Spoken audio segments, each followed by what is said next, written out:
Assalamualaikum warahmatullahi wabarakatuh. Baik, di sini saya akan menyampaikan materi pertama kita ya. Materi pengantar mata kuliah Ilmu Pendidikan Islam. Bahwa ilmu pendidikan Islam ini mata kuliah setelah ilmu pendidikan yang mungkin sudah adik-adik tempuh di semester kemarin. Jadi lebih spesifik lagi ya, ranahnya sudah masuk ke pendidikan Islam. Baik, untuk menyingkat waktu, langsung saja saya mulai tentang yang pertama ini, konsep dasar dan ruang lingkup pendidikan Islam. Sebenarnya untuk ruang lingkup pendidikan Islam ini nanti ada bahasan sendiri yang akan disampaikan oleh kelompok pertama.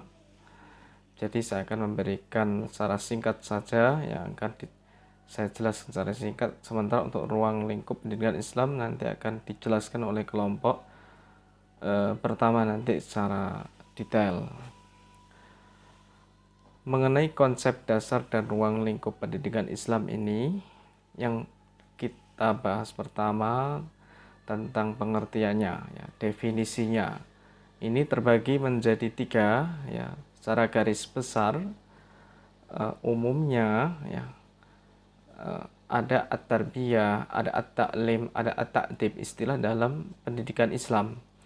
At-tarbiyah secara global memang kita pernah mengetahuinya, bahwa at-tarbiyah dari kata bahasa Arab robba yurabbi, artinya pendidikan ya. Pendidikan itu bisa diperoleh dari sejak kita lahir ya.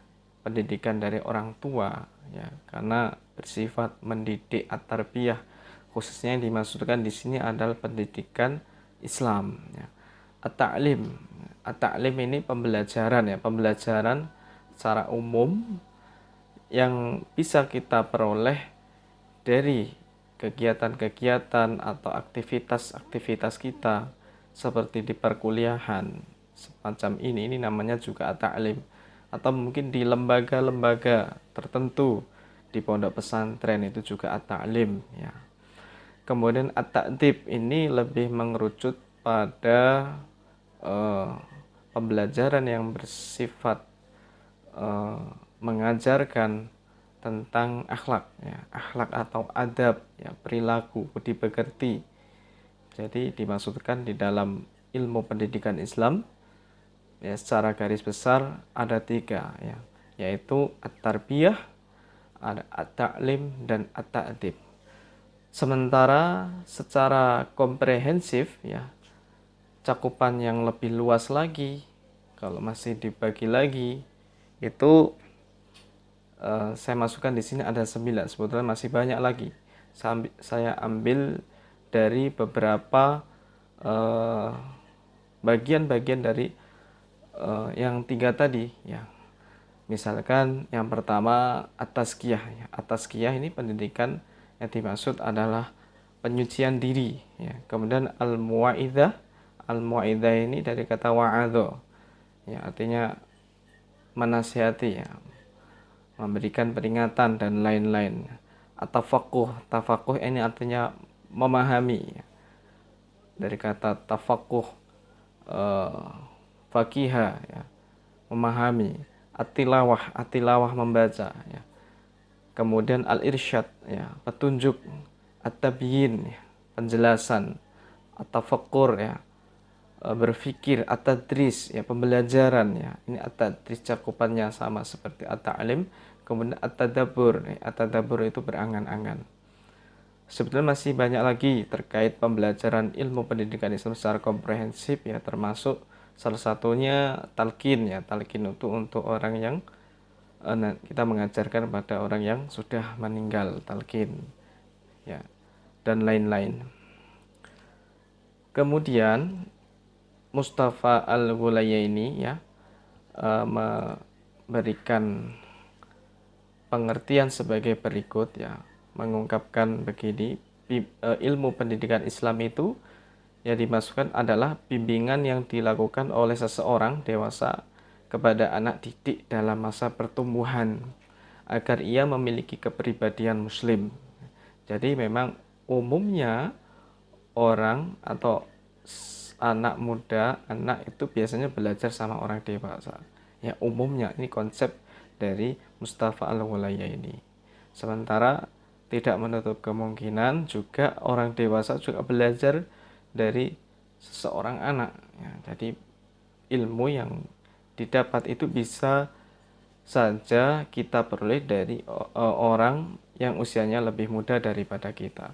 Tapi umumnya kita belajar kepada orang yang lebih dewasa. Ya, ini mengambil konsep yang seperti itu. Bimbingan yang dilakukan oleh seorang dewasa kepada anak didik dalam masa pertumbuhan. Ya, masa pertumbuhan memang secara garis besar. Dan ini ada kalimat pentingnya agar ia memiliki kepribadian yang muslim. Ya, kepribadian muslim di sini bahwa konsep ilmu pendidikan Islam itu bertujuan untuk ini, yang membentuk kepribadian seseorang yang betul-betul Islam, ya. Betul-betul dia itu dikatakan sebagai seorang muslim. Secara garis besar ilmu pendidikan Islam dapat diartikan studi ya tentang proses kependidikan yang didasarkan pada nilai-nilai filosofis, ya, ada nilai-nilai filsafatnya ya yang berdasarkan Al-Quran dan Sunnah. Ya memang semuanya cakupan atau ilmu-ilmu itu, terutama khususnya apalagi konteksnya ilmu pendidikan Islam itu pasti merujuk pada Al-Quran dan As-Sunnah ya. Al-Quran dan Sunnah. Ruang lingkup ya, sebelum kita ke ruang lingkup ya, di sini bahwa ilmu pendidikan Islam itu mengacu pada Al-Quran dan Sunnah. Beda dengan ilmu pendidikan secara umum ya, belum tentu mengaitkan Al-Quran dan As-Sunnah sebagai rujukannya. Karena memang ilmu pendidikan kebanyakan itu diambil dari teori-teori barat ya. Teori barat, sementara untuk ilmu pendidikan Islam ya itu kebanyakan kita peroleh, dan memang yang menjadi inti daripada inti, sumber daripada sumber itu dari Al-Quran dan As-Sunnah ya, Al-Quran dan hadis. Ruang lingkup ya, secara singkatnya itu dalam ilmu pendidikan Islam ada pendidik ya, ada peserta didik, ada model pendidikan Islam, nanti bisa dijelaskan oleh kelompok pertama ya. Kemudian model pendidikan Islam itu meliputi model pemrosesan informasi ya. Model pribadi ini mengutamakan perkembangan diri siswa. Kemudian model interaksi sosial. Kemudian materi juga masuk di dalam ruang lingkup pendidikan Islam ya. Kemudian alat ya, media juga masuk. Kemudian evaluasi. Evaluasi ini ada evaluasi dalam konteks pembelajaran, ada evaluasi dari hasil pembelajarannya. Kemudian fungsi daripada pendidikan Islam sendiri, yang pertama sebagai alat untuk memelihara, memperluas, dan menghubungkan tingkat-tingkat kebudayaan, nilai-nilai tradisi sosial, serta ide-ide. Jadi memelihara, ya, memperluas, menghubungkan tingkat-tingkat kebudayaan. Jadi cakupannya di sini ada nilai-nilai tradisi sosial. Kita kalau di Indonesia nilai tradisi sosial pasti berbeda dengan nilai-nilai yang ada di negara lain. Ini menjadi bagian ilmu pendidikan Islam yang ada di Indonesia, itu pasti memiliki khas ya, memiliki identitas yang berbeda. Kemudian fungsi yang kedua adalah alat untuk mengadakan perubahan ya, inovasi ya, temuan ya, dan perkembangan melalui pengetahuan dan skill ya, keterampilan, dan melatih tenaga-tenaga manusia yang produktif ya. Jadi tidak hanya kita sebagai penerima, tetapi juga kita menghasilkan sesuatu di dalam ilmu pendidikan Islam. Misalkan dalam konteks di perguruan tinggi, kita tidak dituntut untuk memperdalami secara substansi keilmuan saja, akan tapi kita juga dituntut untuk riset ya, penelitian dan pengabdian yang mencakup 3 hal, yaitu Tridharma perguruan tinggi, pembelajaran, penelitian dan pengabdian. Baik, itu saja yang dapat saya sampaikan ya. Mudah-mudahan ada guna manfaatnya.